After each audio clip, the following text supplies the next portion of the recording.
Biznis sa už dávno učí od armády. Hierarchia, stratégia, disciplína, to všetko prišlo zo sveta vojen. Ale čo nás učia nové vojny dnes? Poprvé je to rýchlosť rozhodovania. V moderných konfliktoch vyhrá ten, kto sa vie prispôsobiť najrýchlejšie. A to platí aj pre firmy. Po druhé, decentralizácia. Rozhodujú ľudia v prvej línii a to isté musia robiť aj manažeri so svojimi tímami. Po tretie, odolnosť. Nové vojny nie sú len o technológiách, ale aj o psychológii a vytrvalosti. Presne to potrebuje aj biznis.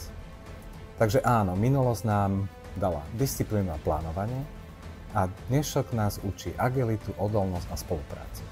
A to je know-how, ktoré sa oplatí preniesť do manažmentu. Ako to vidíte vy? Môžeme o tom spolu popremýšľať, alebo si prečítajte môj blogový článok na túto tému.